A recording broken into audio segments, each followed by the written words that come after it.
نحمدہ و نصلی علی رسولہ الکریم، اما بعد۔ نبی کریم صلی اللہ علیہ وآلہ وسلم نے ارشاد فرمایا کہ جو شخص باوجود غصہ کے تقاضے پر عمل کرنے کے قدرت کے غصہ بھی پی جائے، اللہ تعالیٰ اسے قیامت کے دن تمام مخلوقات کے سامنے بلائے گا اور اسے اختیار دے گا جنت کی جس حور کو چاہے پسند کرے۔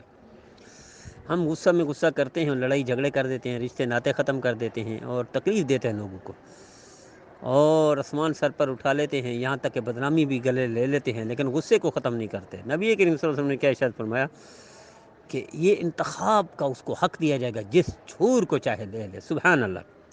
تو کیا یہ غصہ ہم ختم نہیں کر سکتے نبی کریم صلی اللہ علیہ وسلم کے اس فرمان پر عمل کے لیے؟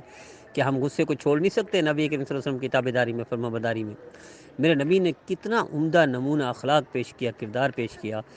کافروں کے سامنے آپ نے کبھی غصہ نہیں کیا اپنی ذات کے لیے، تو ہم تو مسلمانوں کو تکلیف دیتے ہیں، یہ تو ویسے ہی حرام ہے۔ دیکھو، تکلیف دینا تو جانور کو بھی حرام ہے، جانور کو بھی۔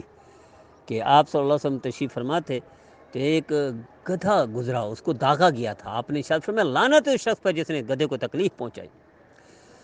آپ اندازہ کیجئے کہ مسلمان کسے کہتے ہیں جو کسی کو تکلیف نہ دے۔ میرے نبی تو لعنت بھیج رہے ہیں، حالانکہ یہ الفاظ چند دفعہ آپ نے ارشاد فرمائی، سخت الفاظ سے نبی کریم صلی اللہ علیہ وسلم کے لیے، لیکن پھر بھی آپ نے فرمایا کہ تکلیف کیوں پہنچے؟ گدھے کی تکلیف پر میرے نبی لعنت فرما رہے، تو مسلمان کی تکلیف پر کیا میرے نبی کا سامنا ہوگا اس مسلمان کا جو تکلیف دیتا ہے دوسروں کو، گالیاں دیتا ہے، لڑائی جھگڑے کرتا ہے، بدتمیزی کرتا ہے؟ اسے میرے نبی نے فرمایا بدترین شخص وہ ہے جو لڑاکا جھگڑالو ہے۔